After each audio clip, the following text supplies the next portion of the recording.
Queridos, graça e paz, boa noite. Na graça do Senhor.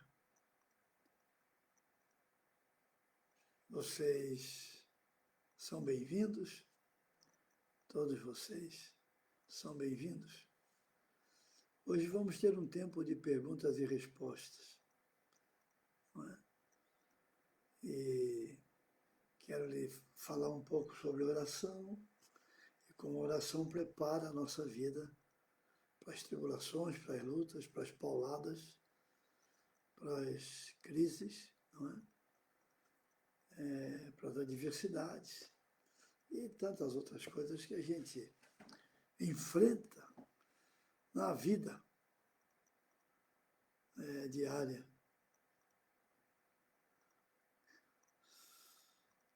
Não é verdade? Então, bem-vindos, todos vocês são bem-vindos. Oi, prima, graça e paz. Minha prima Neia por aqui, que bom. Bem-vinda, prima. Bem-vinda. Alegria tê-la por aqui. Todos os irmãos que estão chegando são bem-vindos em nome do Senhor Jesus.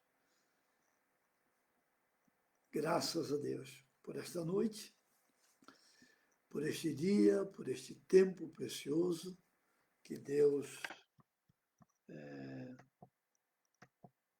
nos dá, não é? Graças ao Senhor.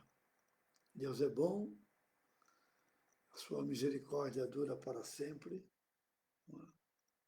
E nós podemos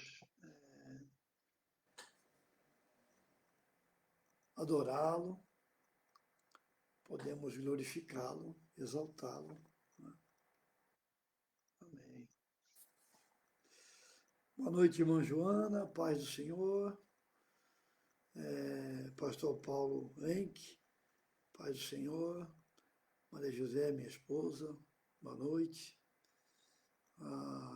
Estamos aguardando aí a chegada do pessoal do Instagram. Não é? Amém. Graças a Deus. Irmã Roseli Pontes, paz do Senhor, minha irmã, graça e paz. Amém. Que bom. Bem-vindos, meus irmãos, todos vocês são bem-vindos para este tempo, quando vamos orar, abrir as Escrituras e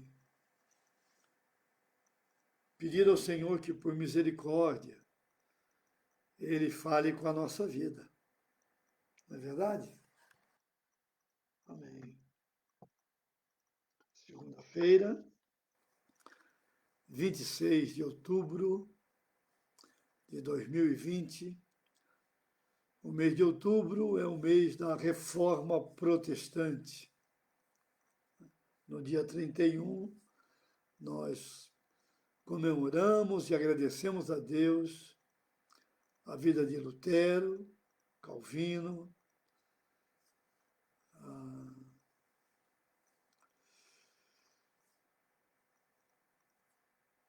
e outros irmãos que foram instrumentos na mão de Deus, não é? Zwinglio também, que foram instrumentos na mão de Deus para trabalhar a reforma antes, durante e depois.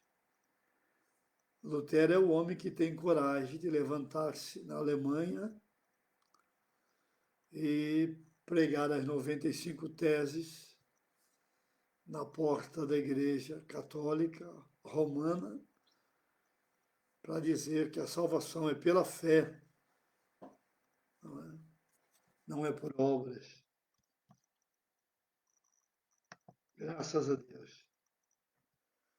Alessandro também por aqui, bem-vindo. Delaine Castro, bem-vinda, Delaine. Maelcio Vergara, minha cunhada Josi por aqui, minha cunhada Neuza. Que bom Bem-vindos, meus irmãos. Graças a Deus por este tempo. Podemos ter aqui com o Senhor e com a sua palavra e também com os irmãos. Bem, nós vamos orar. Este é um tempo onde eu quero trabalhar com perguntas e respostas. Eu tenho falado sobre vários assuntos aqui nas lives, desde o discipulado, necessidade do discipulado, até chegarmos ao Monte Hermon, os lugares altos, a comunhão com o amado da nossa alma. Não é? Então, nós temos falado sobre várias coisas e compartilhado sobre várias áreas da vida cristã. E pode ser que você tenha alguma pergunta, não é? Alguma dúvida, e, se possível, eu quero responder. Nós vamos começar com uma pequena meditação sobre a oração, enquanto vocês pensam nas perguntas. Não é? Tereza por aqui, bem-vinda. Pastor Francisco Almeida, meu amigo, de um bom tempo, né? Do campo missionário. E muito bom tê-lo aqui, Francisco, Pastor Francisco, muito bom, bem-vindo. Abraço grande. Então vamos orar, não é? Lembrando que a oração é produto da doçura. Quando você tem uma vida doce com o Senhor, você ora. A oração não é produto da ira. Se alguém ora irado, ou vive uma vida marcada pela ira, pode até orar, mas não toca o trono. Não é? Não toca o trono. Não vai aos lugares altos, que é uma linguagem que eu gosto de utilizar. Não é? É o lugar para onde o noivo de Cântico dos Cânticos leva a noiva. O esposo leva a esposa. Onde Cristo quer levar a igreja aos lugares altos. Então, nesse momento, a oração deve ser fruto da doçura e não da ira, né? Do rancor, da amargura, da mágoa, da cólera. Não é? Quem ora com estes ingredientes não ora. Joga palavras ao vento. Interessante isso, não é verdade? Então vamos orar, vamos pedir que o Espírito Santo nos dê um coração cheio da doçura do amado, não é? Para falarmos com o esposo, que é Cristo.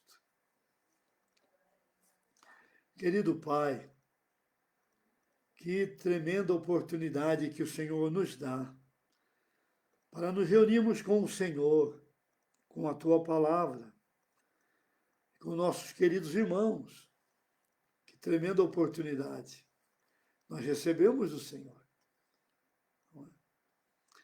Então nós oramos que esta seja uma noite onde o nosso coração possa experimentar o pousar do Teu coração sobre nós. Se o Senhor não nos atrair para o Senhor, nós não compreenderemos a vida da recâmara, a vida da doçura do Espírito.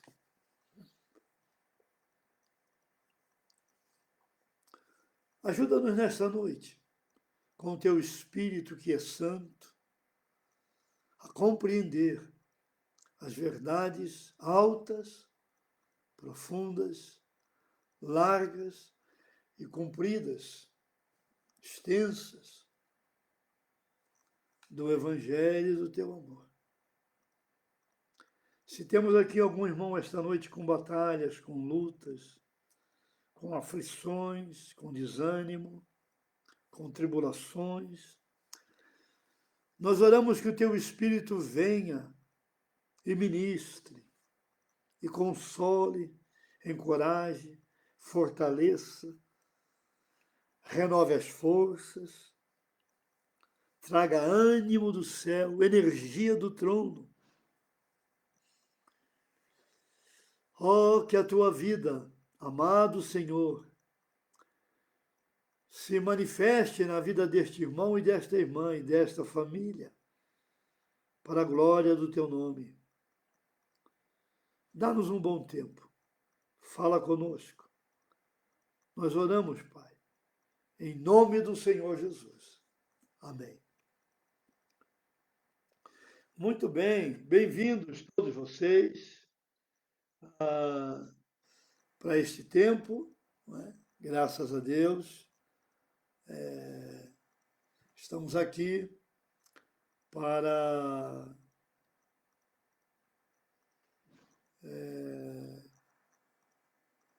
pensar um pouquinho sobre oração no começo, e depois, se você tem perguntas, algumas questões, vocês podem colocar aqui.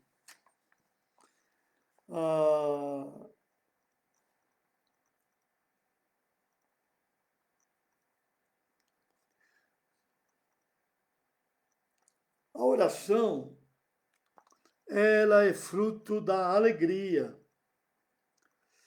que nos é dada em Cristo. Uma pessoa que recebeu a alegria do Senhor, ela ora. Não é? Ela ora. Não é a alegria que vem de qualquer outro lugar. Não é a alegria que vem da família, das coisas, de pessoas, do ministério, não é? Não é a alegria que vem de qualquer fonte. A alegria que vem do Senhor, ela gera em nós o desejo de orar. Um cristão alegre, ele tem prazer na oração. Alegria na oração, porque na oração ele fala com o seu amado. Não é? A oração é a revelação do coração apaixonado da esposa, que fala com o esposo. Eu creio que nós precisamos aprender cada dia sobre a oração, a oração com alegria, a oração com docilidade. Né? Quando nós falamos com o nosso Pai bendito, de maneira doce. Não é?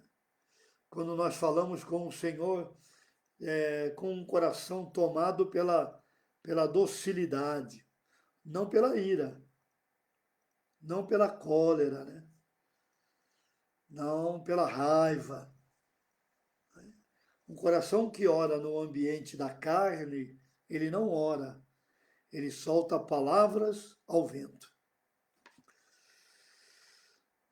Amém. Pastor Wagner Cerquini por aqui, graça e paz, pastor. Minha irmã Maria disse também, pastor Jamierson Oliveira, grande abraço, meu amigo, prazer revê-lo, amém. Irmã Terezinha também por aqui, Estela Meira, pastor Marcos Fernandes, Priscila Zanardo, Claudinei Bottini, amém, não é? Que bom. Vanderlei de Jesus também por aqui, bem-vindos, bem-vindos. Nós estamos começando o nosso tempo fazendo uma introdução à oração, depois vamos abrir para perguntas e respostas sobre as diversas questões que nós temos colocado aqui nas lives por todo este período que estamos abrindo a palavra. E você então pode perguntar o que gostar, e não sei se posso responder tudo, não é? Mas algumas coisas certamente podemos responder. Mas eu estou começando com a introdução da oração. Então, a oração é produto da doçura e ausência da ira. A oração é também a exclusão da tristeza e do desalento. Uma pessoa em tristeza pode orar apresentando a Deus a sua tristeza, as razões da sua tristeza, as razões por que o seu coração abriga, a estação da tristeza por tantas vezes. Este é um período onde nós temos experimentado momentos de tristeza, não é verdade?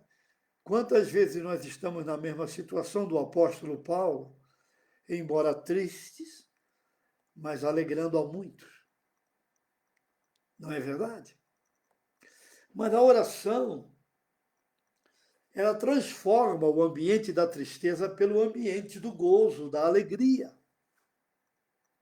Não é? A oração também é a exclusão do desalento, do infortúnio, da incerteza. Não é? A oração é também a exclusão das opressões, das apreensões e muitas vezes até do sentimento de depressão que deseja vir e alojar-se, habitar em nós. Não é? Quando perseveramos em oração, nós podemos experimentar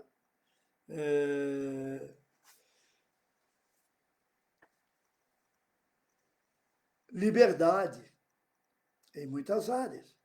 Alguém disse certa vez que se queremos orar como convém,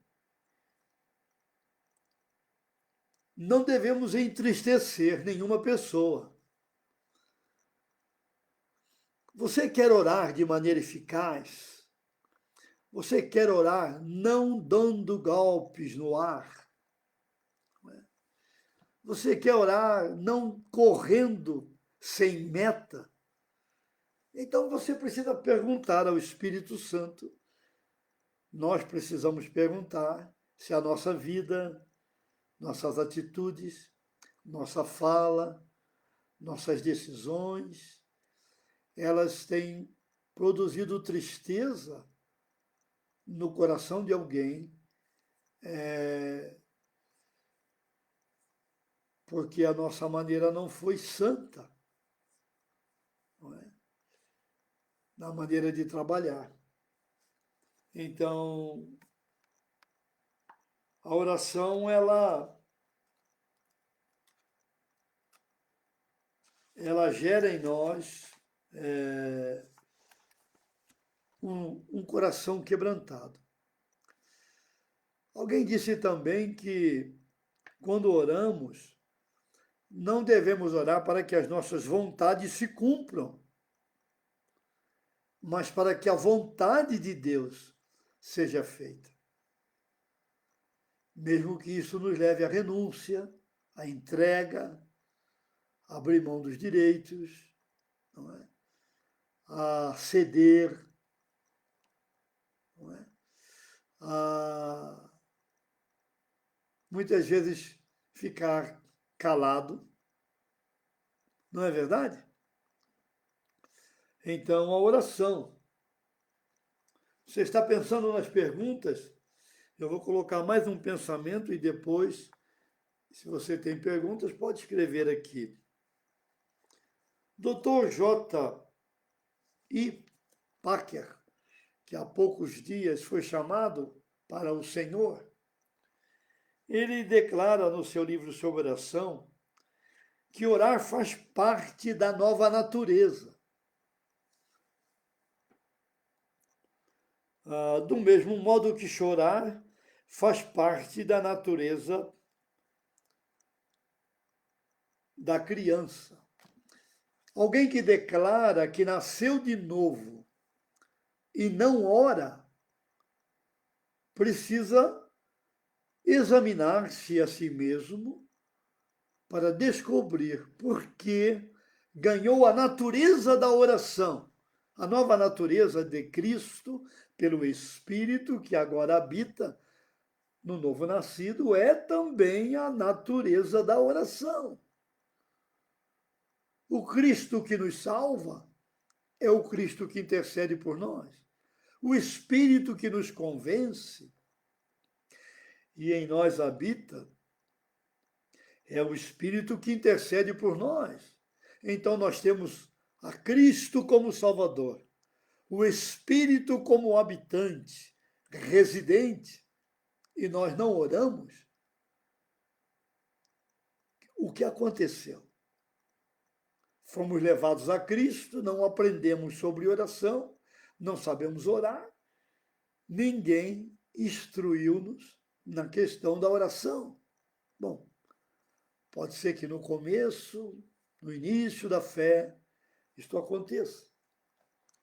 Mas a pessoa vai ouvindo os irmãos que oram no templo, nas reuniões menores, na comunhão, ela aprende a orar. Mas alguém que não ora, não tem o hábito, não tem a prática, não tem a natureza da oração em si, pode ser que esta pessoa nunca nasceu de novo.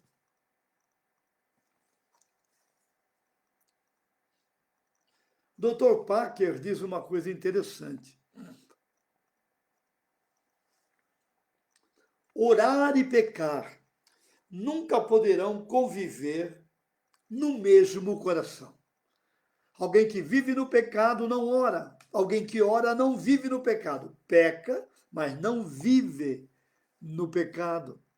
Quem ora não tem pecado que não confessou. Quem ora não tem pecado guardado, agasalhado, cultivado. Quem ora não tem sujeira embaixo do tapete. Quem ora anda na luz. Não é? Quem ora tem vida santa, pura. Quem ora tem graça na vida.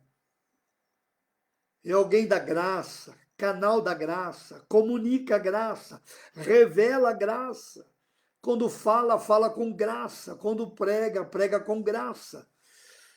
Quando ora, ora com a graça. Paulo diz, pela graça de Deus sou o que sou. A graça o ajudou. A graça operou em Paulo, realizou uma obra, o capacitou, o levou para missões, para pregar o evangelho, para plantar igreja, para fazer discípulos, para escrever cartas, para discipular pessoas, para fazer missões, para fazer teologia. A graça de Deus. Não é? Então, é muito bom. Amém. Irmã Eliane, boa noite. Irmã Cecília Sá, que bom que ela por aqui. Irmã Cecília, bem-vinda. Irmã Gláucia, pastor Paulo, muito bom. Merilande também, Gisele Salos e Amaraldi, André Honório, que bom, muito bom, minhas irmãs, meus irmãos, alegria tê-los por aqui. Cícero Lima também, bem-vindos, bem-vindos. Muito obrigado pelo apoio, por compartilhar, muito obrigado. Então, eu estou fazendo uma introdução da oração e abrindo para perguntas e respostas. Você tem perguntas e respostas, eu posso respondê-las, algumas provavelmente. Mas comecei falando sobre oração, citando o Dr. Packer, o homem que escreveu O Conhecimento de Deus. O melhor livro em português sobre o conhecimento de Deus é o livro do Dr. J. I. Packer, da editora Cultura Cristã.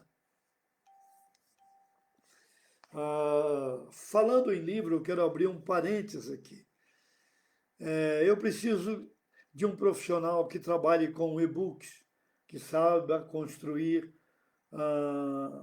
um livro em e-book, e de alguém que tenha bom conhecimento da língua portuguesa para fazer uma revisão. Se você conhece alguém, se você é esta pessoa, escreva para mim, inbox, me mande o seu endereço, telefone, quero falar com você, tá bom? Orar e pecar, eu mencionei agora há pouco, nunca poderão conviver no mesmo coração. A oração consumirá o pecado, ou o pecado sufocará a oração.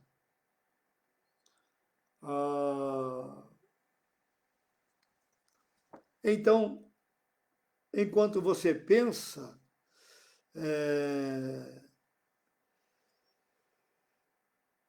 sobre o que vai perguntar nesta live, neste tempo, eu quero encorajá-lo à oração. Eu quero encorajá-lo à oração. A oração produz doçura.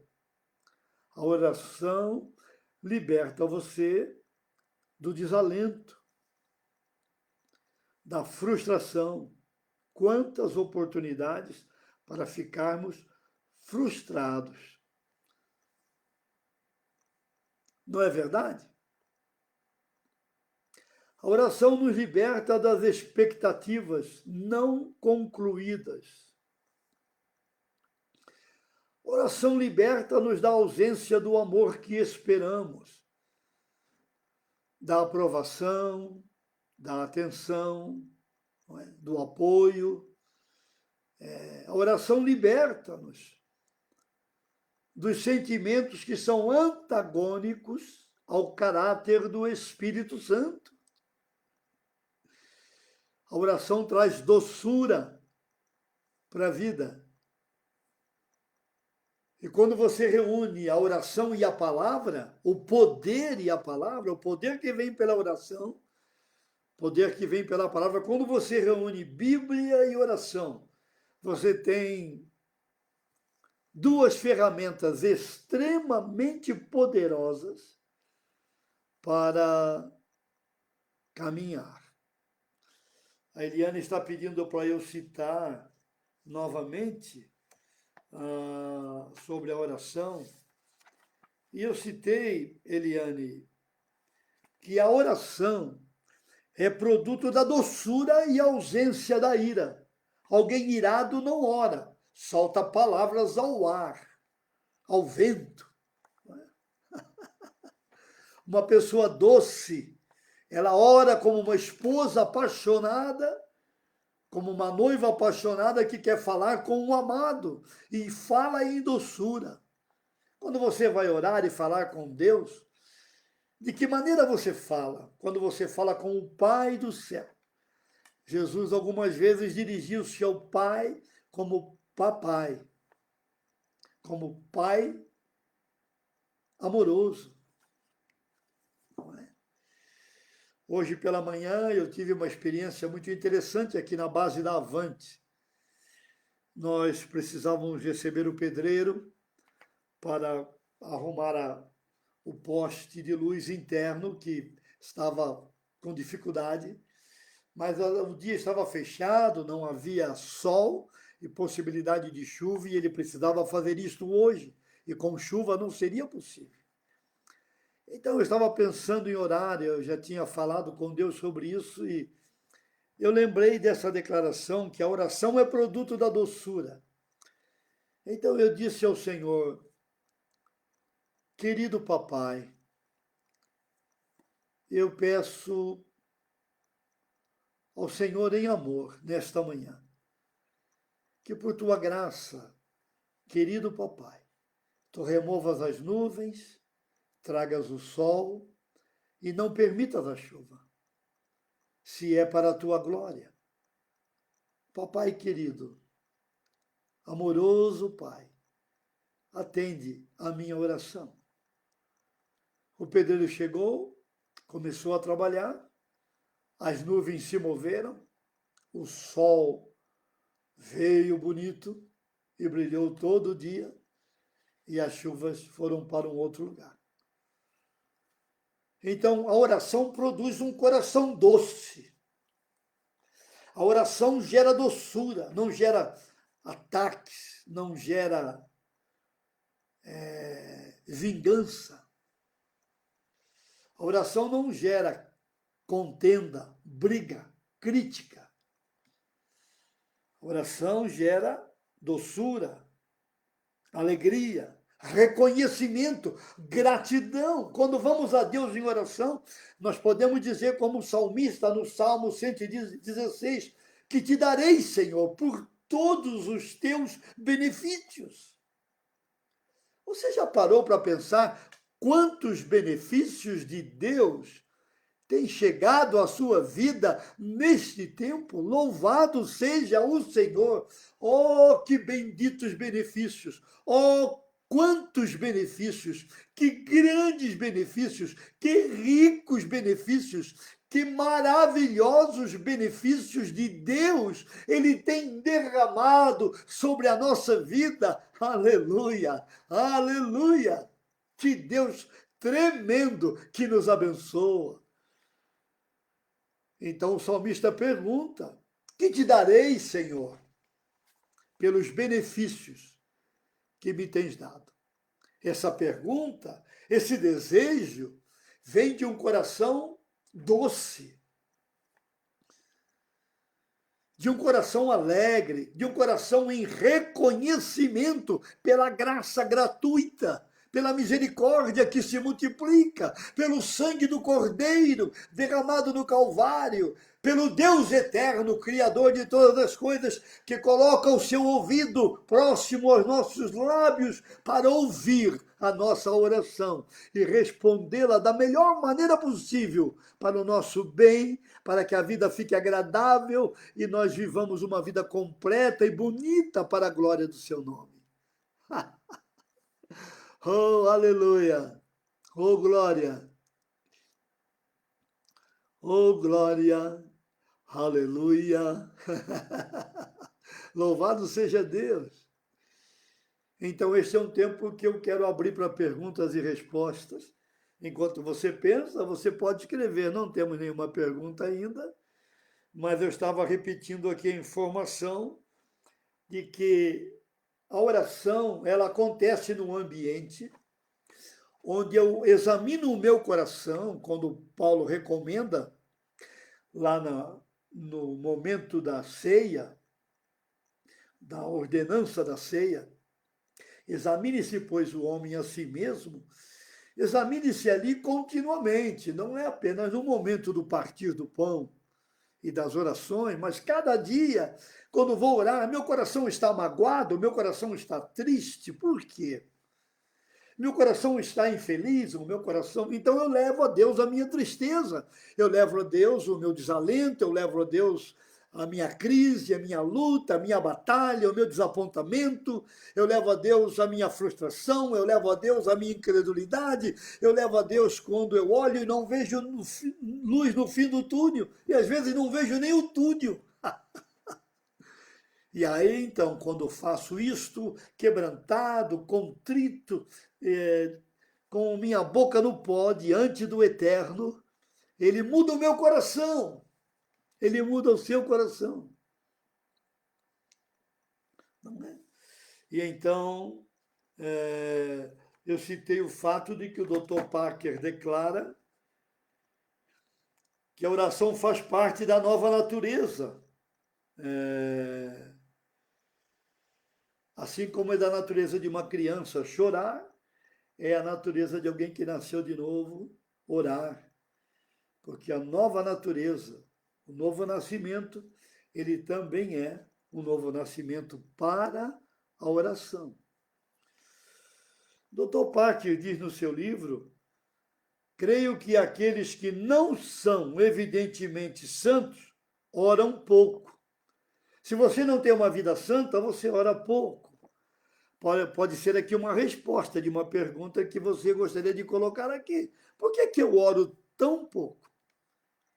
Por que a minha vida de oração é tão curta, é tão pequena?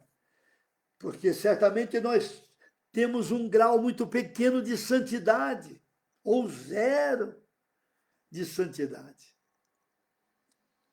Pastor Vanderlei está perguntando quais os critérios bíblicos para decidir a quem discipular, em quem investir ou não investir. Boa pergunta, meu amigo Vanderlei. Bom, os critérios bíblicos, eles são muito claros, né? Paulo começa dizendo para Timóteo fazer investimento, instruir, né? 2 Timóteo 2:2, ele dá duas dicas ali, 2 Timóteo 2, versículo 1, versículo 2. O que ouvistes de mim, transmite a homens fiéis e idôneos, para que estes transmitam a outros. Então, alguém que deve receber o discipulado deve ser alguém que quer desenvolver uma vida cristã marcada pela fidelidade a Deus, em primeiro lugar.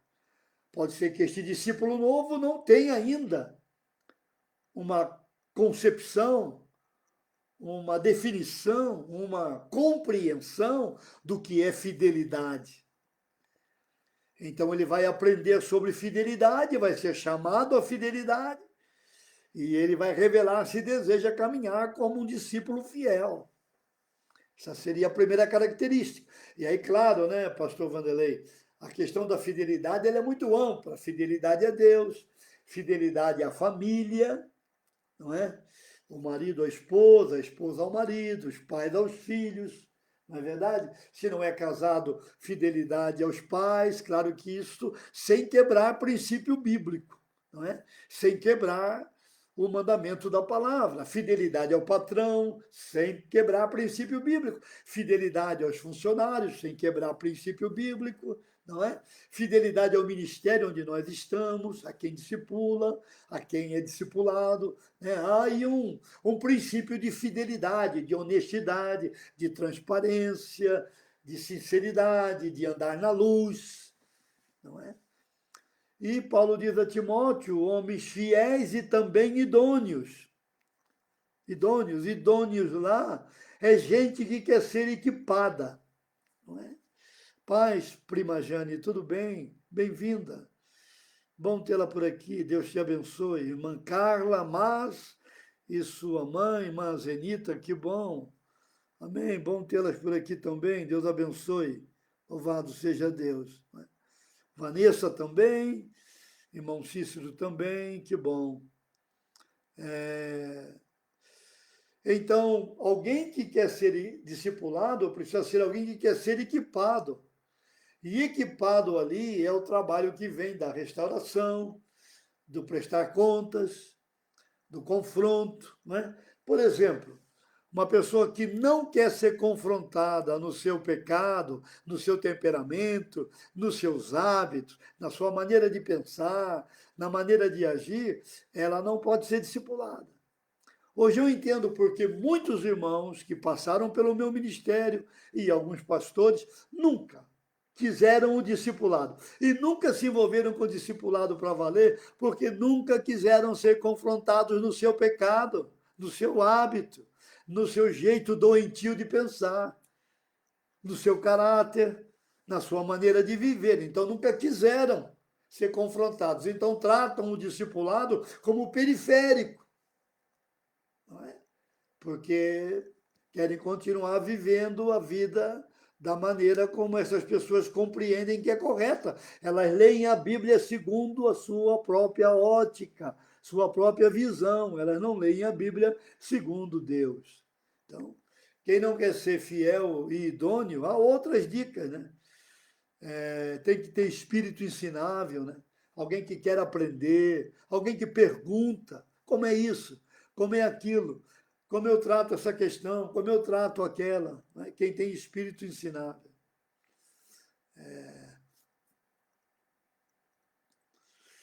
É verdade, a Gisele está dizendo aqui, aqueles que são atraídos a Jesus pelo Espírito são aqueles que o Espírito Santo convenceu do pecado. É verdade, Gisele. Então, estes podem ir ao discipulado, se quiserem. Boa noite, Belle Martins. Muito bom tê-la aqui, minha irmã. Deus abençoe. Cláudia Calazans também, que bom, graça e paz. Não é? Então, o pastor Vanderlei perguntou quais os requisitos para o discipulado. Alguém que quer aprender, alguém que quer perguntar, não é? Alguém que não sabe tudo, não é? Alguém que não é arrogante. E quando for arrogante, ao ser confrontado, vai trabalhar para abandonar a arrogância, a soberba, o orgulho. Alguém que, sendo avarento, ao ser confrontado, abandona a avareza. Alguém que, sendo egoísta, ao ser confrontado, vai abandonar o egoísmo. Alguém que tem vida sexual errada, suja, ao ser confrontado, vai deixar a prática da sexualidade errada, imunda, para andar no caminho de Deus. Essas pessoas poderão entrar no caminho do discipulado. Alguém que faz mudanças na sua vida. Tem desejo de fazer, não é rápido, mas tem desejo de fazer mudanças. Não é? Então, essa pessoa pode caminhar, pode andar no caminho do discipulado. Não é?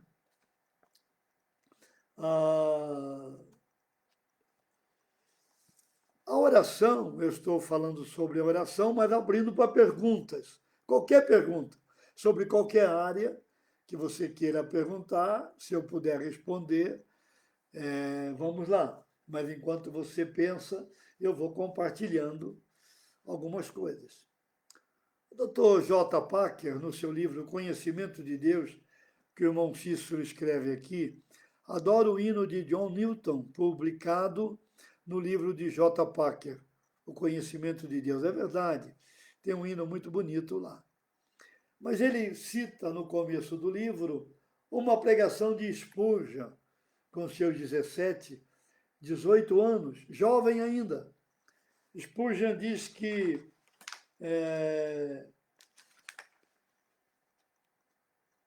o melhor tema para a mente, nós vivemos num momento onde a mente está enfrentando doenças de todas as maneiras. Não é? As batalhas da mente são enormes.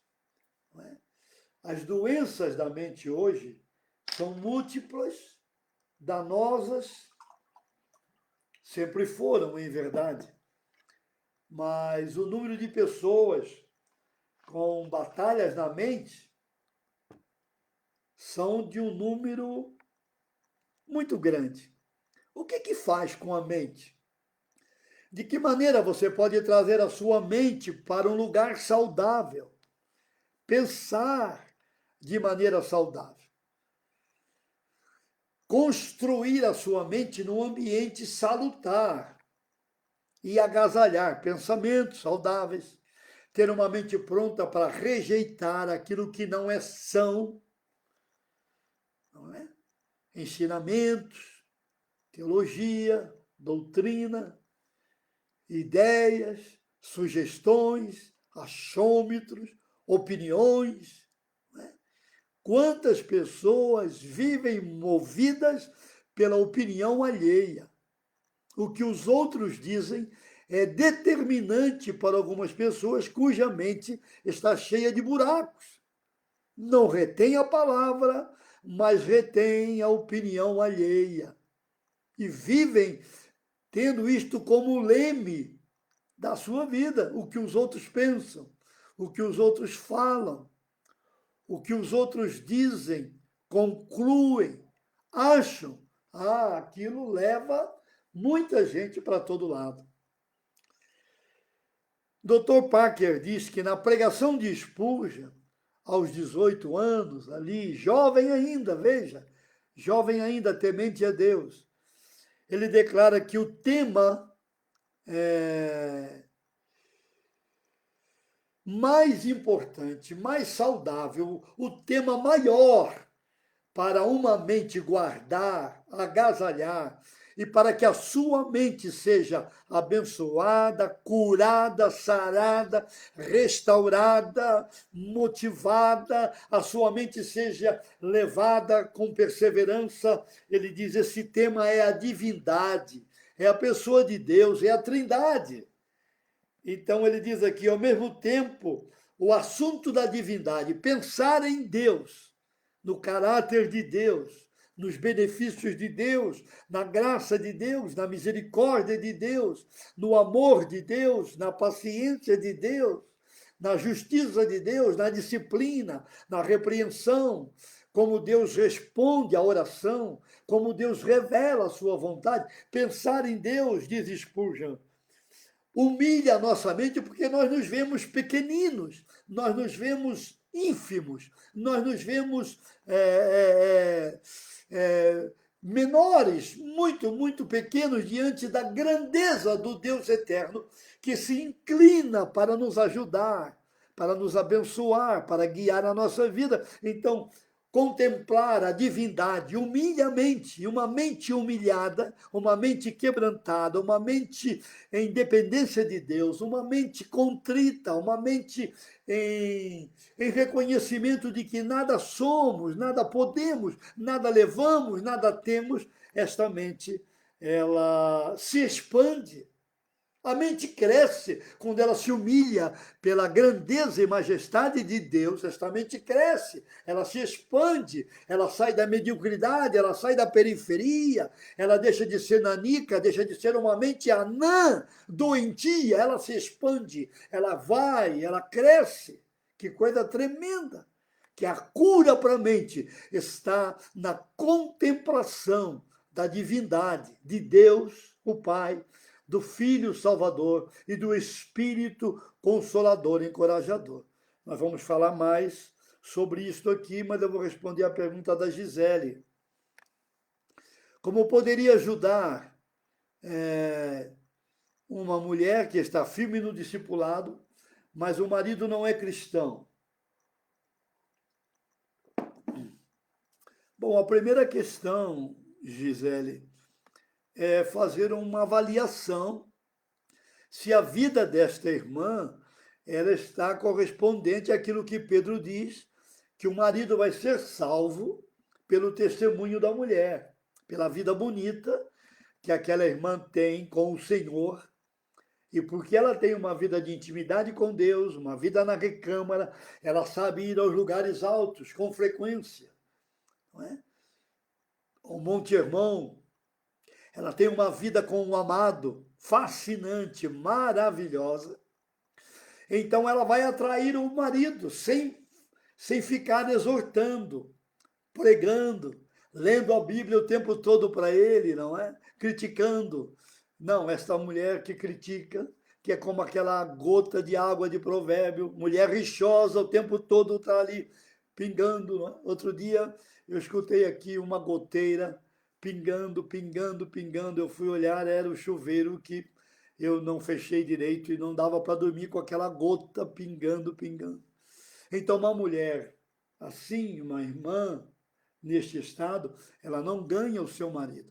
É preciso que o marido veja doçura, amor, carinho, não é? Benignidade. Uma mulher que seja aquela mulher que revela o bom perfume de Cristo na sua vida. Outro dia, conversando com uma pessoa que me ligou para pedir oração, essa pessoa também é casada, ela tem um marido não cristão, e ela quer ganhar o seu marido para Jesus. E ela me perguntou como é que eu faço isso. Eu disse, avalie o seu amor por Jesus. Primeiro, avalie o seu amor por Jesus. Se você ama a Jesus, tem paixão para Jesus, afeições para Jesus. Segunda coisa, avalie o seu amor pelo seu marido. E a partir daí, você vai permitir que Jesus revele-se através da sua vida. É o que Pedro diz. O marido olha para a esposa e percebe que ela está sendo transformada de glória em glória pelo poder do Evangelho. Ele vai ser atraído. O amor atrai, a docilidade atrai, a beleza atrai. Um bom perfume deixa lembranças por toda a vida, às vezes. Não é? A gentileza faz muito bem. Então, Gisele, o caminho é por aí. É o amor de Deus, como diz Paulo em Romanos, derramado no coração da esposa, que o marido não é cristão. Ou no coração do marido, que a esposa não é cristã. Ou no coração dos pais, que os filhos não são cristãos. Ou dos filhos. Ou do patrão. Ou do empregado. Ou do vizinho. A pessoa vai ver o amor de Deus. Ela pode não querer o Evangelho nunca, mas ela vai reconhecer aquela pessoa era um canal da graça e do amor de Deus, sem dúvida. Eu vi mulheres com maridos não cristãos, vários ministérios por onde eu passei, trazerem o seu marido para Jesus, porque elas permitiram que o Espírito Santo, pela palavra, operasse com eficaz na sua vida. E a vida mudou. A vida mudou, o marido foi salvo. Ou a vida mudou, o marido já era salvo, o marido mudou. Então, esse é o caminho. Não é? Esse é o caminho. Enquanto você pensa, eu quero citar a declaração do Dr. Parker. Ele diz aqui, enquanto você pensa sobre a pergunta, Dr. Parker diz, aquele que pensa com frequência em Deus terá a mente mais aberta,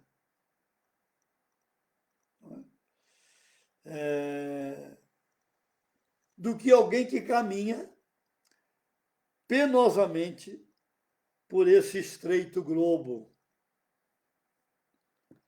Então, quem pensa em Deus, quem o adora, quem pensa no caráter de Deus, algumas pessoas têm perguntado para mim, onde eu posso encontrar na Bíblia sobre o caráter de Deus? Bom, toda a Bíblia fala sobre Deus, quem Ele é, como Ele age, como Ele se comporta, como Ele fala, como Ele trata, como Ele responde, toda a Bíblia. Mas se você for aos Salmos, os Salmos são ricos sobre a maneira como os salmistas falam do caráter de Deus. E você pode ler os Salmos e orar os Salmos. Na medida em que você lê, você ora, e você adora, e você agradece. Não é? E você reconhece como Deus é bom. Não é? O Alessandro está perguntando, pastor, é possível que uma pessoa tenha uma vida de oração, porém sem haver mudanças significativas para testemunhar para com os outros que o veem? Não. A pessoa pode ter uma vida de reza, pode rezar, pode fazer orações decoradas, pode balbuciar palavras, pode até mencionar muita coisa em oração, mas uma vida de oração para impactar os outros precisa ser uma vida de oração que muda quem ora. Quando você ora, não muda Deus, muda você e eu. Quando eu oro, eu mudo. Quando você ora, você muda. Não é Deus quem muda, Deus não precisa mudar. Deus é perfeito no seu caráter.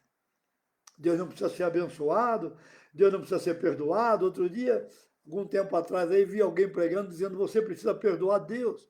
Essa pessoa nunca leu Bíblia, nunca tem lido a palavra. Deus não precisa ser perdoado. Não é? Deus não magoa, Deus não gera amargura, Deus não frustra, Deus não decepciona, não é? Deus não abandona, Deus sempre cumpre o que promete, Deus não é mentiroso. Então a oração não muda Deus, a oração muda o Josué, a oração muda você. Então alguém que tem uma vida de oração tem que ter mudanças significativas. Não é uma pessoa perfeita, mas é alguém que você percebe que Deus está na vida daquela pessoa. Alguém que ora tem Deus. Alguém que ora traz Deus na sua vida. Quando fala, quando dá uma ideia, quando dá uma sugestão, quando responde, quando participa de uma reunião, quando dá um conselho, quando vê o perigo, quando fala, quando omite uma opinião, quando fala, quando discipula, quando dá um conselho, quando ensina. Essa pessoa que ora é perceptível. Quando você ouve, você percebe, esta pessoa ora. Aí você percebe, aquela lá não ora. Ora muito pouco, não ora nada. Então não há dúvida, meu irmão. Há mudanças, sim, impactantes na vida de quem ora. A oração não depende de como nós estamos. Muitas vezes eu estou com o meu coração triste, mas eu vou para a oração. E eu falo para o Pai querido, Papai amoroso. Eu sempre começo o meu dia dizendo ao Papai do céu que eu amo. Papai, eu te amo. E depois eu digo ao amado Senhor, ao esposo da igreja, Jesus querido, eu te amo. Depois eu digo ao Espírito, encorajador, maravilhoso, bendito Espírito, eu te amo. E depois eu volto e eu digo, papai, eu te adoro. E eu falo do caráter do papai do céu. Papai, quantos benefícios o Senhor tem dado a mim. Quantas bênçãos o Senhor tem me dado pela graça. O que eu darei em resposta? Eu nunca vou pagar, você nunca pagará, nós nunca pagaremos os benefícios de Deus. Estamos sempre em débito, mas Deus não cobra débito. Um dos benefícios de Deus é que Deus não cobra débitos. Né? Deus trabalha com a sua graça, com a sua igreja. Então, você pode dizer, Pai, eu te adoro. Você pode dizer ao Senhor Jesus, eu te adoro. E você diz por quê? Por uma grande salvação. Porque o Senhor foi à cruz em meu lugar. Podemos agradecer pela cruz todos os dias. O seu sangue derramado pelos meus pecados. Quando você tem os seus pecados perdoados, você tem a consciência limpa. Nenhuma condenação há, nenhuma acusação há. Você está livre, que tremenda liberdade. Você pode ser curado pelo Senhor, que coisa tremenda. Então você tem muitas coisas para adorar o Senhor. Você pode adorar o Espírito Santo pelo ensino, pela revelação, pela luz que ele joga na mente, no entendimento, pelo consolo, pelo conforto, pelo encorajamento, por estar ao lado, por estar dentro, por assistir, por convencer do pecado, por guiar, orientar, lembrar, instruir, ensinar. Quantas coisas o Espírito faz. Você pode adorar. Eliane está perguntando, além dos pecados não confessados, abandonados, que nos afastam da oração, existem outras situações que desanimam a pessoa de orar? Eu creio que sim, Eliane. Quando a oração demora para ser respondida, segundo a nossa ótica, você ora,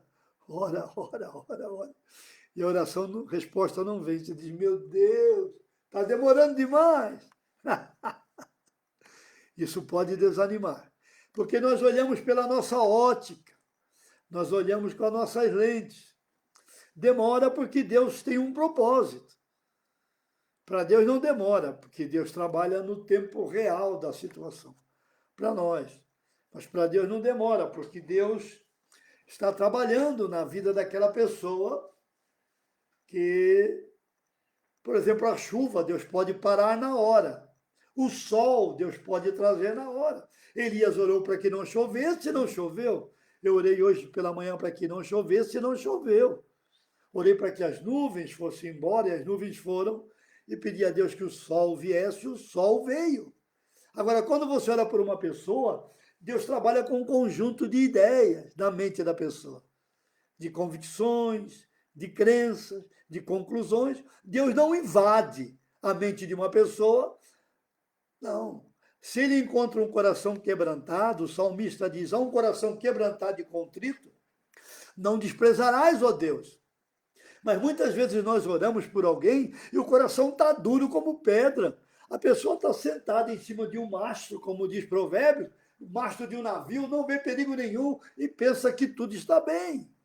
Então, quando o Senhor toma aquela pessoa, faz uma obra na vida dela, o Senhor tem que convencê-la a sair do mastro, mostrar que ali é perigoso, que ela precisa descer do mastro, ali não é um bom lugar. Isto quanto tempo leva? De pessoa para pessoa. Às vezes, só uma crise profunda leva uma pessoa a fazer mudanças radicais na sua vida. Então, Eliane, a oração é um treinamento para a perseverança, para a paciência, para a longanimidade. Eu citei aqui, o Instagram vai cair, eu vou reconectar, meus irmãos. Não vão embora, não sejam arrebatados. George Miller, o pai da fé, o apóstolo da oração na Inglaterra, ele orou por 5 amigos, a conversão de 5 amigos. Vou reconectar o Instagram. Ele orou por 5 amigos 50 anos. E durante 50 anos, ele viu 4 amigos se converterem. O quinto se converteu depois que George Miller estava com o Senhor. Então, oração chamada a perseverança. Não desanime. Meu primo Doro está por aqui, hoje ele faz aniversário. Parabéns, meu primo Doro. Deus te abençoe, rapaz. Fique firme. Não desanime, hein? Deus te guarde, te abençoe, te dê um ano de vitória, renovado, né, com alegrias em meio às lutas, não é? E você seja um homem de Deus cada dia, não é? Lá na loja, em casa, na igreja, onde você vai, Deus use a sua vida. Tá bom, Dora? Parabéns. Meu abraço virtual e quando puder, eu darei um abraço presencial. Entendeu, Eliane? Oração chamado para perseverança. Bem-vinda, Val. Deus te abençoe. Então, enquanto vocês vão formulando perguntas, eu estou citando a questão da oração e de Deus. E o Dr. Park diz que o melhor estudo para expandir a alma, eu nunca citei aqui nas lives, penso que não citei. Muitas pessoas no discipulado, elas são pessoas de alma pequena. Está lá em 1 Tessalonicenses. Você quer ver isto lá? Vamos ao 1 Tessalonicenses, capítulo 5. 1 Tessalonicenses, capítulo 5.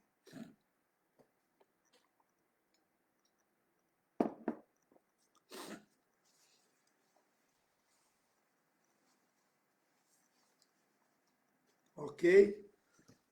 Você encontrou a primeira carta de Paulo aos Tessalonicenses, capítulo 5, versículo 14. Imanalva Xavier, bem-vinda, parabéns por estar aqui, muito obrigado, Majô também, amém. Vamos ver 1 Tessalonicenses 5, 14. Vocês vão entender por que eu estou falando de uma alma que se expande, né? De uma alma que cresce, não por egoísmo, mas segundo Deus. Não é?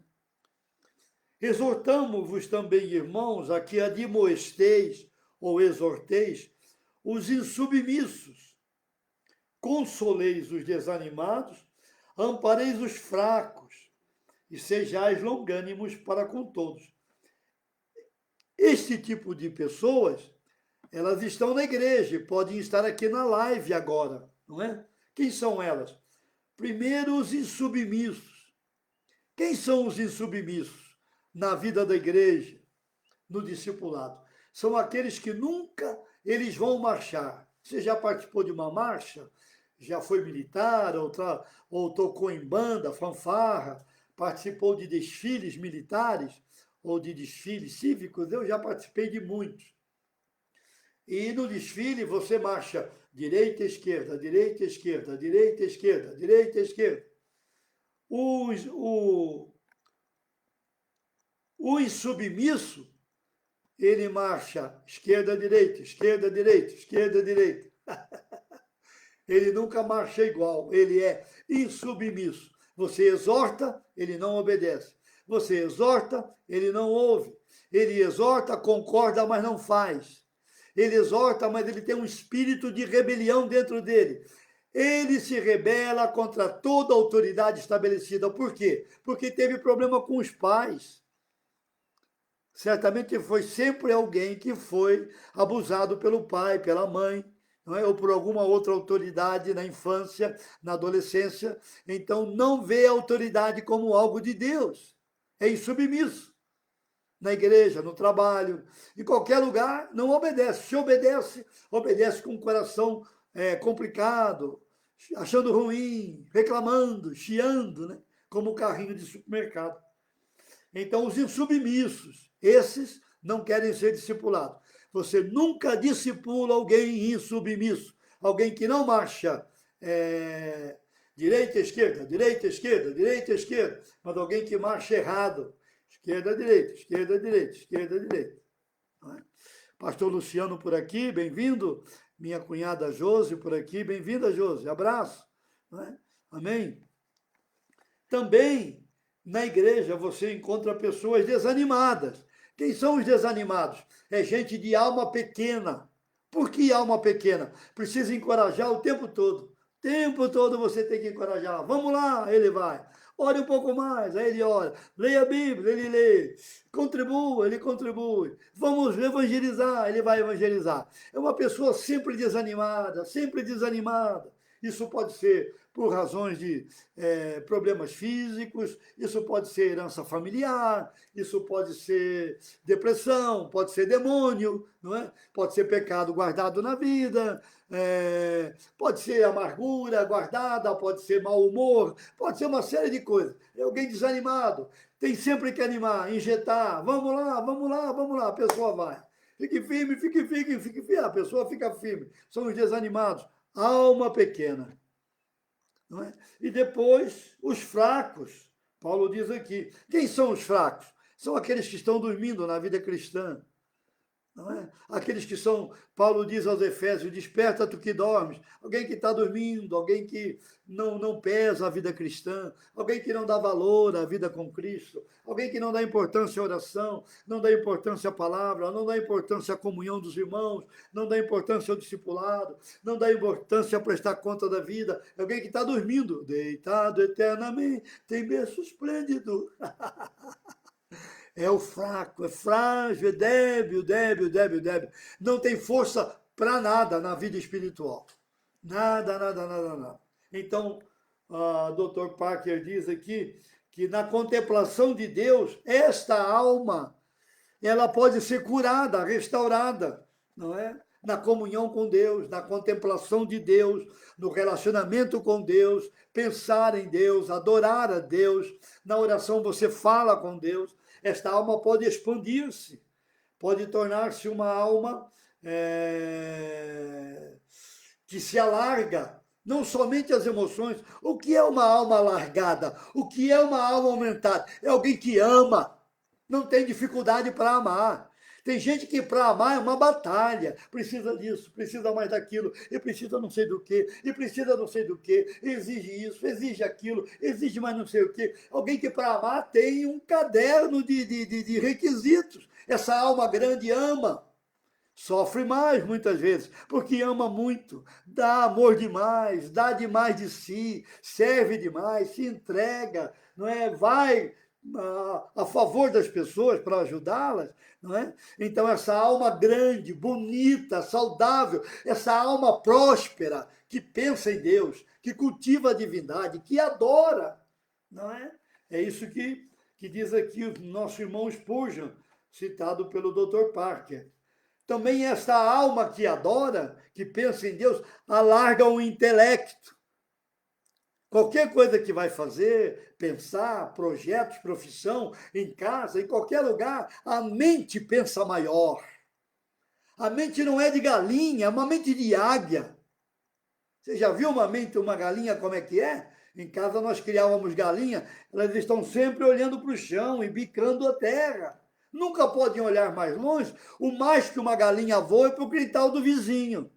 E se o vizinho for crente sério, devolve, senão ele come a galinha. Não é? Esta mente é uma mente que voa, que vai alto, que pensa os pensamentos de Deus, as coisas de Deus. Pé na terra, coração no céu. Uma mente bonita. Não fica ali com nhenhenhen, com preso a picuinhas, a amarguras, ressentimentos, a um vale de osso seco. Ah, naquela época você falou isso, naquela época você fez isso, naquele dia, fulano. E outro dia tive comunhão com um irmão que lembrou de coisas que fizeram para ele há 30 anos atrás. Falei, meu irmão, você ainda está remoendo nesse vale de ossos secos? Você ainda está aí remoendo nessa coisa que não. Isso aconteceu há 30 anos, em nome de Jesus. Liberte-se dessas catatumbas fedorentas da vida. Então, irmã Eunice por aqui, irmã Eunice Santana, boa noite, querida irmã, bem-vinda, que bom. Eunice é minha amiga, ó. Bom tempo, tempo bom na Baixada Santista. Deus te abençoe, Eunice. Abraço à sua família. Dete Peixoto por aqui também. Boa noite, queridos. Boa noite, Dete. Amém. Que bom tê-lo por aqui. Você é bem-vinda também, não é? Amém. Então, queridos, Eduardo por aqui também. Amém. Que bom, não é? A mente que pensa em Deus alarga o intelecto, não é? Expande a alma, não é? Mas olha o que Spurgeon diz aqui, aos 18 anos, nas primeiras pregações dele em Londres, na contemplação de Cristo, existe um bálsamo para cada ferida. Você está ferido? Você está ferida? Você está machucado? Você está quebrado? Você tem alguma coisa que não está fazendo bem para você? Há um bálsamo em Jesus Cristo para curá-lo, restaurá-lo, encorajá-lo, fortalecê-lo, animá-lo para dar a você uma semana poderosa, uma semana abençoadora, uma semana com vitórias, com alegria, para cima, para o alto. Não é?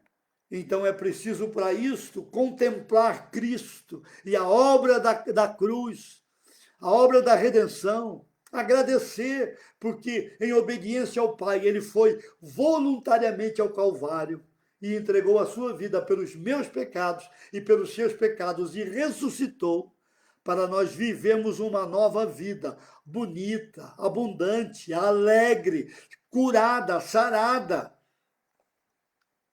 não é? Liberta. Pastor Paulo Henke está colocando aqui, a igreja tem enfrentado diversos casos onde os pais se deparam com filhos com ideologia de gênero e muitos assumidos morando na casa dos pais. Como agir com graça e ainda discipular estes pais sem perder os filhos? Olha, pastor Paulo, sua pergunta é muito boa e exige aí muito tempo para a resposta. Eu vou apenas pincelar. Vamos conversar sobre isso depois, tá bom? Bom, estes pais precisam, primeiro, ter uma vida com Deus muito bonita. Papai e mamãe, se são cristãos, precisam ter uma vida de intimidade com Deus para enfrentar essa batalha, que é uma das batalhas maiores da vida. Ter filhos com estas lutas, com estas opções, é uma grande batalha. Então, os pais, primeiramente, precisam ter uma vida de intimidade com Deus diária. Diária. Não é apenas ler a Bíblia e orar, é entrar na recâmara, conhecer o Senhor, conhecer o coração de Deus, chorar diante de Deus e sair consolado, encorajado e fortalecido. Essa é a primeira questão. Não é? A segunda questão é procurar descobrir com os filhos, na conversa, por que eles fizeram essa escolha. Ninguém nasce com terceiro gênero. Ninguém nasce com terceiro gênero. Deus criou homem e mulher. Deus não criou homem e mulher e mais alguém, e mais alguma coisa. Então, procurar ouvir dos filhos, vocês fizeram essas escolhas, por quê? Não é? Elas podem vir de várias fontes e direções. A escolha que uma pessoa faz para ir numa outra direção da vida. Não é?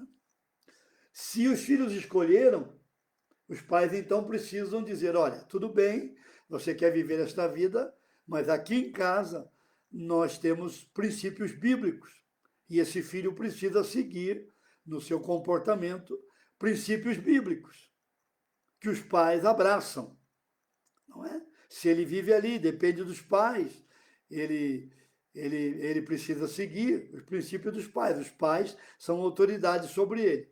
Este é um grande problema, porque nem sempre os pais estão dispostos a pagar o preço. Às vezes concordam, às vezes ficam calados, não falam nada, e depois, mais tarde, o preço é muito alto, não é? Sendo firme na palavra, podem até perder a convivência dos filhos por um período, não é? Isso é o preço que se paga em qualquer área da vida por ficar firme na palavra. Não é? Agora, não perder os filhos em alguns casos, é quase impossível.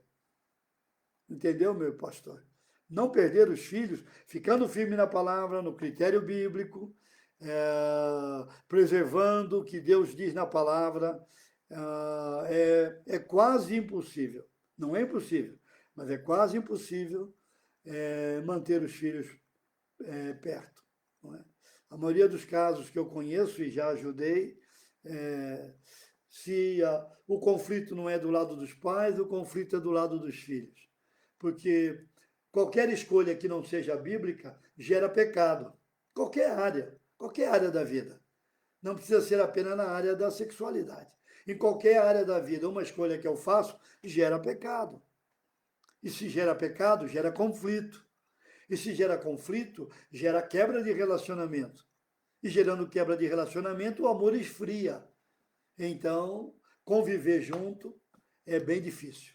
Em qualquer área da vida, onde princípios bíblicos são quebrados. Então, é uma batalha, meu irmão. Mas, aí depende de pai para pai, de mãe para mãe, de casal para casal. Há muitas implicações e muitos detalhes, não é? Vamos conversar sobre isso? Tá bom? Então, na contemplação de Cristo, você tem um bálsamo, você tem restauração, você tem cura, porque Jesus veio para salvar. A palavra salvação, ela é muito ampla. Ela salva do pecado, ela salva da condenação do pecado, ela dá poder para viver com o pecado cada dia, dizendo não, e ela salva da condenação eterna. Mas ela salva no dia a dia. Você não precisa ficar amargurado. Você não precisa guardar a amargura que entrou. Você pode mandá-la embora. Você não precisa guardar o ressentimento que entrou. Você pode mandá-lo embora. Você não precisa guardar a mágoa. Você não precisa viver no luto a vida inteira. Não é? A traição, o desapontamento, a frustração, não é? A expectativa não vencida, o ataque verbal ou físico, isso tudo marca, isso tudo tatua, né? Isso tudo deixa sequelas, não há dúvida, traz dores, eu concordo, é verdade, mas você pode ser livre, você pode ser curado, restaurado em Cristo. Nessa grande salvação que Ele tem nos dado, Ele pode curar você emocionalmente, Ele quer curar. Né? Pode restaurar, pode consertar os ossos quebrados da sua vida. Né? Mas então é preciso voltar ao Senhor, a comunhão com Ele, contemplá-lo, ir à oração, ficar diante dEle, até que o coração seja cheio da presença dEle. Então não ore, não faça da sua oração uma reza, uma decoreba, uma religiosidade, não é? Não faça da sua oração um montoeiro de frases decoradas, não é? Não, Deus é vivo, Ele está vivo, agora, vivo e ativo, Ele quer ouvir você, Ele quer ouvir o seu coração. Pegue os salmos estão repletos de declarações do estado de alma do salmista.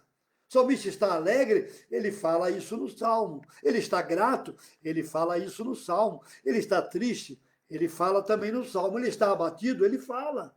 Ele está com medo, ele fala. Ele está cercado pelos inimigos, ele fala. Não é? Ele está com saudades do templo para voltar e orar e adorar, ele fala.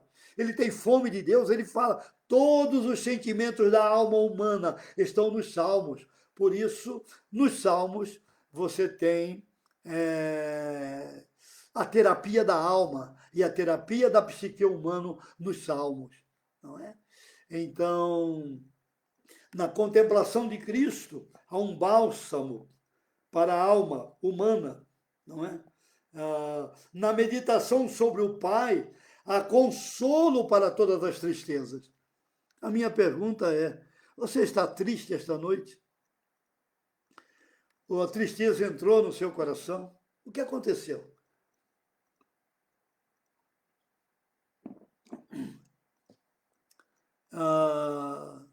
Por que você permitiu que a tristeza entrasse, alugasse um quarto e ficasse morando na sua vida? Você não entregou a vida a Deus? Você decidiu crer que a vontade de Deus é boa, agradável e completa, perfeita. Você decidiu obedecer a Deus. Você decidiu fazer o que Deus quer. Então, por que o seu coração está envolvido nos mares da tristeza? Por que você está navegando em águas turvas? Porque a névoa da tristeza entrou na sua alma, no seu coração, na sua vida, na sua mente. Não é? O que aconteceu? Então, na contemplação do Pai, há consolo para todas as tristezas. E na influência do Espírito, há alívio para todas as mágoas. Não há nenhuma alma neste universo, porque cada alma é diferente uma da outra, e a substância mais sensível que o universo conhece é a alma humana. Um fio de cabelo cai na alma, fica uma marca ali. A pena de um pássaro cai na alma, fica uma marca ali. Um palito cai na alma, fica uma marca ali, não é? Como cimento fresco. Então, esta alma humana, nossa alma, por muitas coisas, ela fica marcada, magoada, ferida, machucada, dolorida, não é? E aí pode tornar-se, então, uma alma pequenina, uma alma frágil, não é? Uma alma insubmissa, uma alma sem forças para levantar-se. Eu quero dizer a você que nesta noite, o nosso amado Deus quer tocar a sua alma, quer tocar as suas emoções pelo poder da palavra. Não é mágica, não é ciência, não é terapia humana, não é terapia que vem de qualquer produto humano, é da palavra. O Senhor diz na sua palavra que a palavra dele é pura. E no mesmo Salmo 19, ele diz que a palavra restaura a alma, a palavra sara, a palavra cura, a palavra traz um bálsamo para a sua vida, porque a palavra é Cristo. Então você pode ser curado nesta noite ou dar início a um processo de cura. Se há muitas mágoas, há muitas tristezas, há muito ódio, há muito rancor, há muitas amarguras, há muita cólera, há muita ira, há muito tudo que não presta, que entrou na nossa alma. Você pode começar hoje um processo de cura e de libertação em Cristo pela palavra, no poder do Espírito Santo, em nome do Senhor Jesus. Amém, queridos? Então vamos orar, colocando a sua alma diante de Deus. Você quer dizer ao Senhor por que é que você está triste? Diga ao Senhor agora: Senhor, estou triste por causa desta questão. Eu não estou ouvindo. Se você quiser escrever, pode escrever, isto aí é seu. Mas você pode dizer a Deus em oração agora: Senhor, estou triste por causa desta situação. O emprego que não veio, o salário que baixou, você ficou doente, pegou essa doença da agora ou qualquer outra, um diagnóstico que não foi agradável, você ficou preocupado, oh meu Deus, quanto trabalho vou ter agora, quantas lutas, quantos médicos, quantos exames. Senhor, por que o Senhor não me livrou disso? Deus sabe o porquê e o para quê de todas as coisas. Então, por que você ficou triste? Diga isso a Deus em oração. Você quer pedir a Deus perdão porque guardou mágoa de alguém? Fale com Deus agora: Senhor, eu guardei mágoa do meu marido, eu guardei mágoa da minha esposa, do ex-marido, do ex-namorado, eu guardei mágoa do meu pastor, da minha ovelha, do patrão, do empregado, do vizinho. Sabe lá Deus de quem a gente guardou mágoa, não é verdade? Só Deus que sabe. Então, peça perdão a Deus pelas mágoas guardadas, nutridas, agasalhadas, pelos ressentimentos. Eu tenho encontrado pessoas com o coração cheio de ódio, de rancor, desejo de vingança. Quando falam com ira, falam sem graça. Peça perdão a Deus. Senhor, eu vivo irado, quero pedir perdão. Senhor, eu vivo irado, eu quero pedir perdão. Senhor, eu vivo em gritaria, eu quero pedir perdão. Senhor, eu vivo em cólera, eu quero pedir perdão. Senhor, eu blasfemo, quero pedir perdão. Senhor, eu tenho malícia, eu quero pedir perdão. Senhor, eu tenho mágoa, eu tenho ressentimento, eu tenho raiva, eu não tenho graça. Deus, eu me deixo abusar, me deixo manipular, eu manipulo, eu abuso. Senhor, eu me arrependo, eu peço perdão, tem misericórdia de mim, cura-me, sara-me, restaura, meu Deus. Eu não estou aí perto de você, não posso ajudá-lo, não estou perto. Se você quer ajuda, você liga para mim, me chama, manda uma mensagem, nós podemos marcar, conversar, eu vou puxar você para o discipulado. Eu tenho um grupo de discipulado que se reúne aqui às quinta-feiras. Você pode vir para o discipulado, se você quer. Não é? Entendeu? Se você não ora e não dá o primeiro passo para contemplar a Deus e para falar a Deus das suas lutas, batalhas, limitações, medos, temores, pavores, apreensões, tudo que você percebe que não é bom, fale ao Senhor.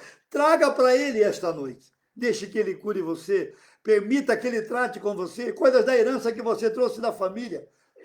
Lembranças da mãe, lembranças do pai, da tia, do tio, do avô, da avó, frases, conceitos, achômetros, deduções, o que você viu, experiência, tudo aquilo que veio e não foi bom e atrapalha, bloqueia, impede, interrompe, empurra você para baixo o tempo todo, deixa você mal-humorado, desanimado, frágil, abatido, enfim. Você pode vir a Deus esta noite, em nome de Jesus, e Ele pode curá-lo pela sua palavra, que nós lemos, que você está lendo. O Espírito Santo que está em você pode agora levá-lo a um lugar de cura e restauração em Cristo, para a glória dele. Amém? Vamos orar? Querido Pai, em nome do Senhor Jesus, aqui estão meus irmãos e as minhas irmãs, que já falaram com o Senhor sobre as suas batalhas. Eu não sei quais são, mas tu sabes. Tantas batalhas. Cada um certamente tem coisas para falar e já falou ou está falando agora. E, Pai, em nome de Jesus, eu quero orar ao Senhor, que o Senhor, por misericórdia, venha com o teu bálsamo agora. Neste momento, o Senhor toque a alma desta pessoa, desta irmã, deste irmão, seja um pastor ou não, uma pastora ou não, casado, solteiro. E, Senhor, vem e cura agora mesmo. Que a tua mão com poder toque nessa ferida aberta. Quem sabe é uma ferida de tantos anos. Quem sabe já é uma ferida crônica. Alguma coisa que a pessoa, este irmão, esta irmã, não tem conseguido libertar-se. Eu oro que agora o teu poder se manifeste para quebrar estas amarras, estas ataduras. Senhor, pessoas que estão aqui em prisões da alma, por fatos, lembranças, palavras, frases, olhares, atitudes, comportamentos, imagens, coisas da infância, da adolescência, da idade jovem ou de outra época da vida que chegaram a esta vida para causar dano. Eu oro que isso seja quebrado agora, em nome do Senhor Jesus. E as minhas irmãs e os meus irmãos sejam curados, restaurados. A alegria do Senhor entre nesta alma agora. Haja um batismo de alegria, haja um batismo de gozo, de prazer pelo Senhor e pela tua palavra. Liberta esta alma encarcerada, liberta esta alma presa, liberta esta mente com ferrolhos, com cadeias. Jesus Cristo amado, o teu poder é o maior poder do universo. Consola, conforta, encoraja, anima, levanta, ergue. Ó Deus eterno, opera o teu poder para que o teu nome seja glorificado e todos saibam o que o Senhor fez. Não é o pregador, não é o Josué, não é o homem, não é a mão do homem, é a tua mão bendita, poderosa, que toca a nossa alma indelevelmente, graciosamente, amorosamente, e sara a ferida, e quebra as amarras, consola e conforta, e derrama o teu amor, e a tua paz, e o teu poder, e dá uma palavra de encorajamento, de ânimo, de vigor. Oh, esta vai ser uma semana de vitórias, Senhor, de bênçãos, de alegria, de força, de vigor, para ficar firme, não desanimar, para perseverar e continuar. Oh, bendito seja o teu nome. Esta seja uma noite de cura e restauração. Abençoa cada pai, cada mãe, cada esposo, cada esposa, cada pastor, cada líder, cada empresário, cada funcionário. Haja cura da parte do Senhor, libertação. Abençoa o meu primo Doro, que está fazendo o aniversário hoje, se mais alguém aqui também. Ó Senhor, este seja um ano de vitórias, de bênçãos da parte do Senhor. Que os projetos dos teus servos, sendo projetos do Senhor, tenham a tua bênção, bênçãos abundantes, bênçãos de prosperidade, para que o teu reino também seja abençoado e os teus servos tenham todas as necessidades supridas para o louvor da tua glória. Guarda, abençoa meu primo Doro, guarda a sua casa, minha prima Lena, guarda a vida deles, guarda cada um que está aqui, irmãos e amigos nesta noite, cada casa, cada família, cada ministério, cada igreja. Oramos pela fé e agradecemos em nome do Senhor Jesus. Amém e amém. Amém, queridos. Deus abençoe a sua vida. Pastor Abel por aqui, amém. Carla, Deus te abençoe. Jair Pereira, meu amigo, Deus te abençoe, Jair. Jussara, minha irmã, quanto tempo? Deus te abençoe, não é? Prima Dulce, Cineia, Deus te abençoe, fique firme. Silene, minha cunhada, Deus te guarde, amém. Silene, Deus te abençoe. Irmã Gláucia, Pastor Paulo, abraço, meus amigos, amém, amém. Fortalecendo todos nós, graças a Deus, não é?